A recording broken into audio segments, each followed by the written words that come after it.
This Torah class is brought to you by TorahAnytime.com. Okay, Mar Rabbi, we're going to discuss now an amazing halachic dispute. This is something that people are not familiar with, and that is the correct way to pick up your Lulav and Esrog. And he said, no, I know already. I know the Esrog upside down, and I'm at Mechavin, and then I make the bracha. No, I'm not talking about that. I'm talking about what comes first. Now, let's take a quick poll. Who thinks you should pick up the Esrog first? I didn't think anybody would say that. Who thinks you should pick up the Lulav first? You have three. Right? You have three. I also thought that. Comes the Shlach HaKadosh, and the Shlach HaKadosh quotes the Emek Bracha, who quotes the Ibn Shuib in his drashos on Sukkos, and he says, well, what comes first? Unbelievable! Take that Esrog first with your left hand, and then the Lulav in the right hand. Unbelievable. You live and learn. You first pick up the Esrog in the left hand, then pick up the Lulav in the right hand. Okay, now how about putting it down? When you put it down, first you put down the Lulav, and then the Esrog. You hear this? You pick up the Esrog, and then the Lulav. You put down the Lulav, and then the Esrog. You go upside down. Why? Doesn't say anything about upside down. Why? Ke'inyan tefillin. Just like tefillin. What does that mean? It means like this. The same way in tefillin it says, Ukshartam la'ois al yadecha v'hayu l'toydafos b'neinecha. What do we darshan? That as long as tefillin are on your head, you must have your tefillin on your arm. You can't have tefillin on your head without tefillin on your arm. So too when it comes to Lulav and Esrog. It says, L'kachtem lachem hayem harishayin, Priyetz Hadar, V'kapois Tamarim. As long as you're holding the Kapois Tamarim, the Lulav, you must have in your hand the Priyetz Hadar. That means you cannot have a Lulav in your hand without an Esrog. The same way you can't have Tefillin Shel Rosh without Tefillin Shel Yad, you can't have a Lulav in your hand without an Esrog. Wow. And besides that, of course you have to pick up the Esrog first. Read the words, pal. L'kachtem lachem b'yom harishayin Priyetz Hadar. What's that? A Lulav? It's an Esrog. Then Mekapois Tamarim. Wow, that's like a bombshell. Tell that to an Orthodox Jew. Tell him, by the way, Orthodox Jew, what do you do first? I'll probably say I pick up my Lulav first. The Shla says, first of all, the same way you're not allowed to have Tefillin Shel Rosh without Tefillin Shel Yad, you're not allowed to have a Lulav without an Esrog. And besides that, of course you have to pick up the Esrog first. Why? Because it says the Esrog first. But, therefore we darshan, as long as the Lulav is in the Yamin, the Esrog must be there. But here's the big problem. The problem is, how do you do handoffs? So what kind of handoff? Yeah, when you have, let's say you have two people and one Lulav and Esrog. So fine, I'll follow the Shla. And I'll take my Esrog first in my left hand, and then my Lulav in my right hand. And of course, I know that when I put it down, I have to put down the Lulav first, because I'm not allowed to hold the Lulav unless I have an Esrog. So 1 second. How do I give my friend his Lulav and Esrog? He has to take the Esrog first. But I'm not allowed to hold the Lulav without an Esrog. Put it down. Let him pick it up. You hear this? There are no hand, so the handoff has become impossible, because if you do handoff, one of the two are doing something wrong. Namely, if I hand him my Lulav first, which is what I'm supposed to do because I'm not allowed to hold the Lulav without an Esrog, then he's taking the Lulav first. And he has a Lulav without an Esrog, plus he's not fulfilling that which it says to take the Esrog first. Elamai, I put down my right? So I can't, if I put down my esrog first, like I'm supposed to, but then he's picking up, right? Excuse me. You give him the esrog first. Right? Kolzman that I have a, in other words, the analogy of the Shla Kadosh is that the same way that you can't have tefillin shel roish, you can't have tefillin shel roish without tefillin shel yad, right? As long as your tefillin shel roish is on, you must have a tefillin shel yad. Then as long as your lulav is in your hand, you have to have the esrog. So I can't put down the esrog first. Because as long as there is an esrog, as long as I'm holding my lulav, my esrog must be in my hand. So I can't put down my esrog first. So I'll give him my lulav. But then he's holding a lulav without an esrog. And he's taking the lulav first. So one of us is doing something wrong. Can you give them both together? What's wrong with that? Simultaneous. Simultaneous transfer of the four species. But you have to take the esrog first. Because the Torah says so. L'kachtam lachem pri eitz hadar. Doesn't work. So put him down on the table and come up. Don't hand it to him. Says the Shla Kadosh, handoffs are prohibited. No handoffs. What you do is, you take the lulav and esrog, you then place the esrog down. Lulav. Thank you. You place the lulav down. Why? Because as long as the lulav is in my hand, I have to have an esrog. So I place the lulav down. Then I put, right, because the shla is basically saying two halachas. Halacha number one is I must take the esrog first. And halacha number two is I have to put the lulav down first. Because as long as I have a lulav, I must have an esrog in my hand. So it's esrog first. It's first taken and first put down. Excuse me. I take the esrog first, and then I Put it down last. I put it down last. So the esrog is basically the tefillin shel yad, right? The esrog is the tefillin shel yad, and the lulav is the tefillin shel rosh. The tefillin is the lulav is the tefillin shel rosh. So it comes out. There's no way to hand off. Because since I have to put down the lulav first, but then I can't give it to him. So basically he says, you take the esrog first in your left hand, your lulav then in your right hand. When I put it down, I put down the lulav, I put down the esrog, and then he takes the esrog, and then he takes the lulav. Or you could hand him the esrog once you put down the lulav. You're saying I put down the lulav first. And then you could hand him the esrog. Right. Yeah. So handoffs are only prohibited with the lulav. Okay. By the way, do we paskin this way? Comes the Magen Avram, and the Magen Avram says, Yitol tchila ha'esrog. First take the esrog. O kishamesalek yisalek halulav tchila. And when you put it down, you put down the lulav first. Dum yad tefillin. V'lachein lo yibnu lechaveroi biyadoi. No handoffs. El yanichenu. You should leave it. V'yitein lechaveroi ha'esrog.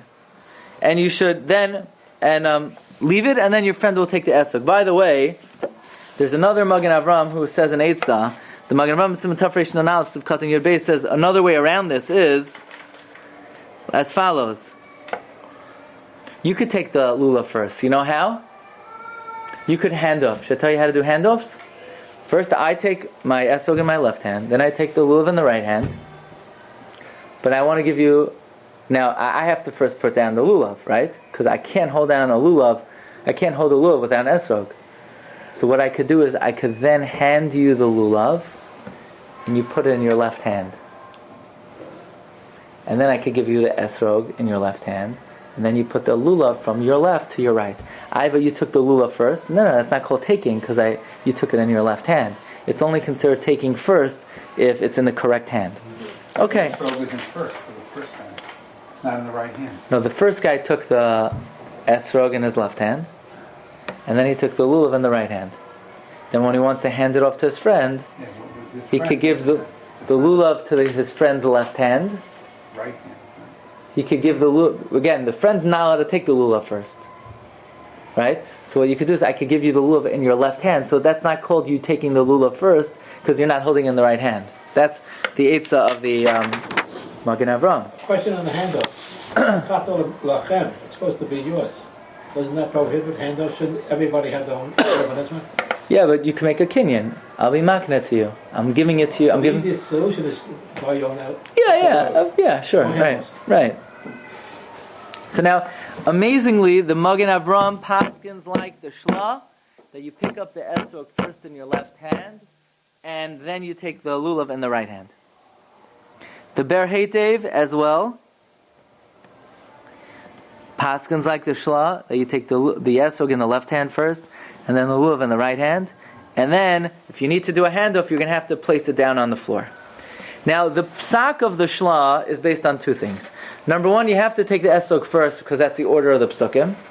And number two, just like by tefillin, you can't wear tefillin shel yad, unless you, it says, Ukshartam la'osay yadecha. You can't have a shel rosh on unless you have a shel yad. So too it says, take the esrog and then take the lulav. You can't hold the lulav unless you have an esrog. By the way, can I just share something with you? I don't really have any clear evidence of this. This is always my thesis, but based on this, it fits in very well. And that is, I was always bothered that we know the daled minim are supposed to correspond to 4 parts of the body. The esrog corresponds to the heart. The hadassim correspond to the eyes. The aravos correspond to the lips. By the way, that's why the hadassim are supposed to be higher than the aravos, because the eyes are higher than the mouth. And what's the lulav? The spine. So I was always bothered. Whoever you're trying to symbolize, this guy is missing a pretty important part of his body. He's missing his brain. Like, what happened to this guy's brain? He lost his marbles. He has a heart, he has eyes, he has a spine, and he has a mouth. But none of that is going to do him any good. Suppose the Wizard of Oz gets brain. Yeah, what's going on with this guy's brain? Another question I had was, the hadassim have to be higher than the aravos because the eyes are higher than the mouth. Well, then they should both be higher than the lulav because both the eyes and the lips are higher than your spine. So this led me in the following direction. That when we say spine, the focus is not on the spine of the back. It's on the spinal cord, which is the base of the brain. That's why the ikar of the lulav is what? The tip. Because that's the moyach, that's the brain. That's the spinal cord. Lefizeh, the brain is higher than the eyes and the mouth, and that's why the lulav is higher than the hadassim and aravos. And this guy actually does have some marbles. He does have a lulav. But it's a tiny part of it. Look, Their brain is smaller than their mouth anyhow. According to that, the analogy of the tefillin shel rosh and the tefillin shel yad is very good. Because the esrog is compared to the tefillin shel yad, right? Which is opposite the lave. And the lulav is corresponding to the tefillin shel rosh, which is the eyes, the lips, and the mind. So it comes out very nice if you want to make that analogy, and you say that the lulav is actually the spinal cord and not just the spine. If anyone out there has any evidence to this or sees anything, this is always something that I thought. Okay, in any event, you're all squirming and saying, what? You have to take the esrog for the lulav? I didn't learn that, not in kindergarten, not in first grade, not in elementary school, not in high school, not in beis medrash. I've been going to Shiur for years. Nobody ever told me to do that. Comes the Noda B'Yehuda, and the Noda B'Yehuda has major problems with the Shla and the Emek Bracha and the Drashas Evan Shuib and the Magen Avram and the Ber Heitev, and he basically has 2 questions. Question number 1 is, wait a second. The first thing he says is, Vadai Tasu. It's one big mistake. The Magen Avram is one big mistake. Why do you have to put down the esrog before the lulav? Because you can't hold a lulav without an esrog. Why? All the Torah says is, look on the other side of the sheet. L'kachtem lachem b'yom harishon pre-eitz hadar kapos tamarim. So, what do you want to say? Whenever you have a kapos tamarim, you have to have a pre-eitz hadar? You say, yeah, that's what we want to say. Based on what? Based on tefillin? The drasha by tefillin is not that since it says ukshartem la'os al yadecha v'hayu l'toita fois b'neinecha, that as long as the tefillin is b'neinecha, it has to be al yadecha. The drasha is v'hayu. What does v'hayu mean? Any people here that know Hebrew? What does the word v'hayu mean? They were. Hayu is they were. The vav is mahapichet to the future tense. V'hayu, and he should be or they should be? They. What do you mean they? We're only talking about tefillin shel rosh. It says v'hayu they, meaning whenever you have tefillin shel rosh, you need to be they. You need to have two. Does it say the same thing by the dalad minim? L'kach l'hamei mishan pre-eitz hadar v'hayu kapos tamarim. The whole drasha says in the Judaism based on the word v'hayu. So that makes sense by tefillin, but it doesn't say v'hayu by. Doesn't say v'hayu by the dalad minim. So where in the world did the shlach cholam zech ask the Noda Yehuda that there's a drasha that as long as you're holding on to the kapos tamarim, you must be holding on to the pre-eitz hadar. Frek the dagam mervava. Vaday shkaga, it's for sure a mistake. Rabbi b'tefillin parcha gemara b'menachos. The Gemara, look at number 4. The Gemara menachos asks. The Gemara says like this: K'shumaniach, when you put on the tefillin maniach shal yad, v'achach maniach shal rosh, v'chshu choyleitz cholos shal rosh, v'achach cholos shal yamin. Bishlama, when you put it on, that's the order of the Torah. Kshartem lo yisayadecha, and then v'hayu l'taydav is b'neinecha. But why kishu choyleitz cholos shal rosh? Meaning the Gemara is asking, it makes no sense why you should have to take off the tefillin shel rosh, and the only answer is Amar Rabba, Rav Huna Azrali, Amar Kra, v'hayu kol zman shebeinei necha yiyu shnayim. Says Rashi number 7, v'hayu mashma shtayim. The drasha is from the fact that v'hayu implies two.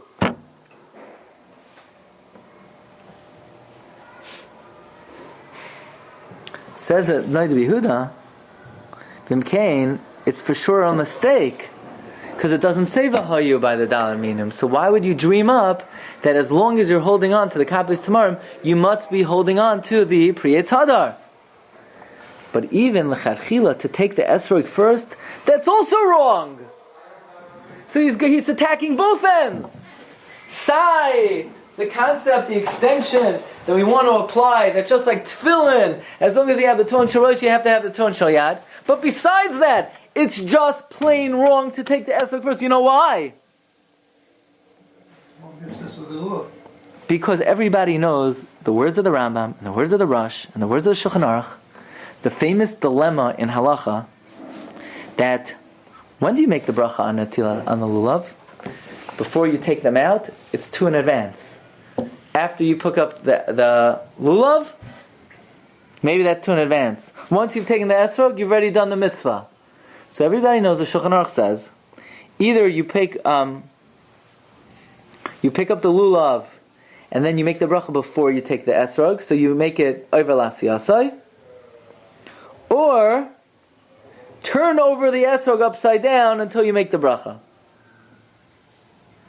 But look at number 6. The words of the Shulchan Aruch are, either make the bracha before you pick up the esrog, or turn it upside down. So, hello, isn't it clear from the Shulchan Aruch? You take the lulav first, and then the shaila is, do you make the bracha before you pick up the esrog, or you pick up the esrog upside down? But at the end of the day, one thing is for sure, you're for sure picking up the esrog second. So, very nice, the Torah says pre-eitz hadar first, but that's not what the Shulchan Aruch says. The Shulchan Aruch says, you pick up the lulav, and then you either keep the esrog on the table in the interim, or you pick it up upside down. So obviously the Shulchan Aruch doesn't hold that you have to pick up the esrog first. It's very interesting. But amazingly, the Eliyah Rabbah says no. Eliyah Rabbah says no. Pick up your esrog first, and then pick up the lulav like tefillin. And when you give it to your friend, you got to put it down.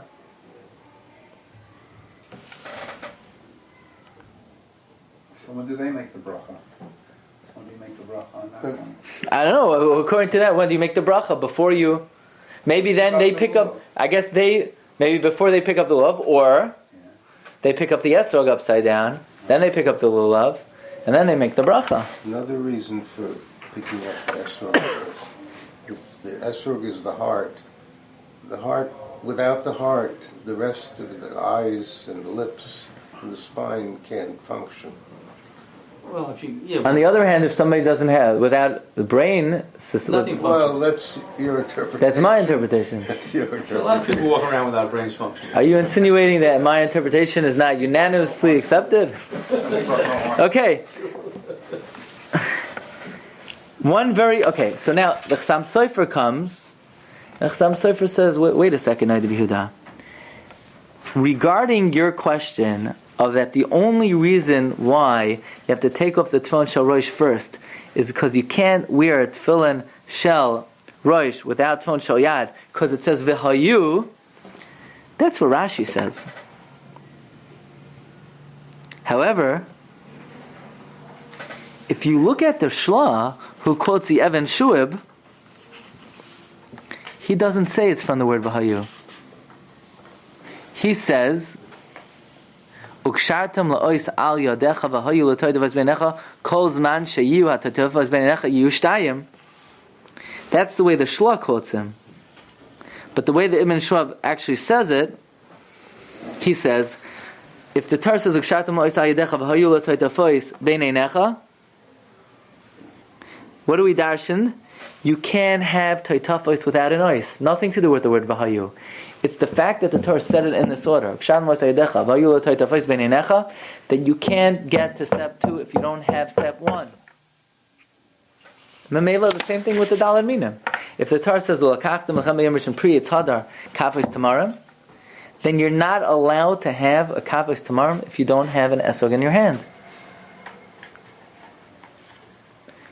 And therefore the Chassam Sofer doesn't dismiss the Magen Avram the way the Noda B'Yehuda does. By the way, if you look in the Eshel Avram of Buchach, number 15, he says that the Dagam Rava seems to be right, that if not for the fact that the Torah is Megala,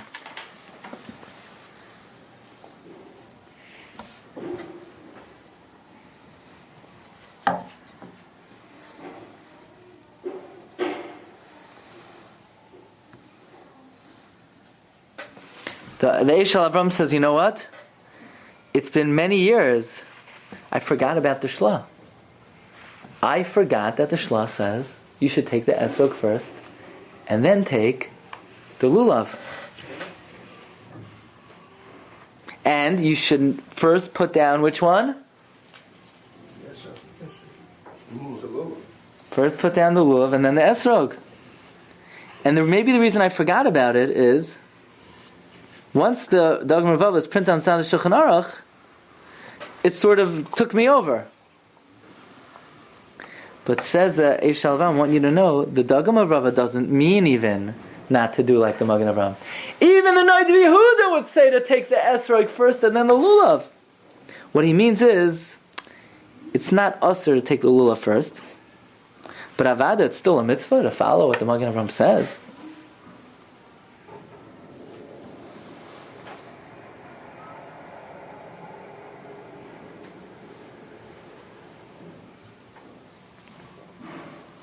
So anyway, bottom line is,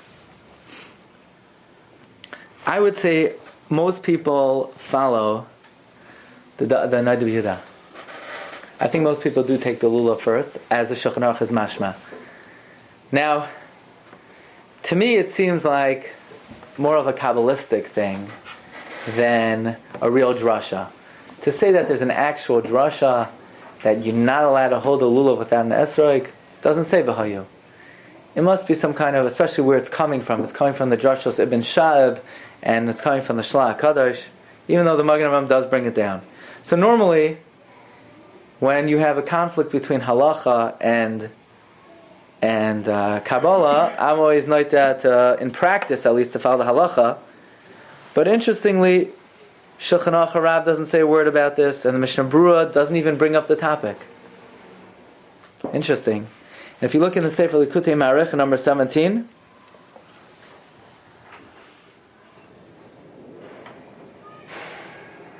with the Avid Kamar Avid, he says, whatever your practice is, that's what you should follow.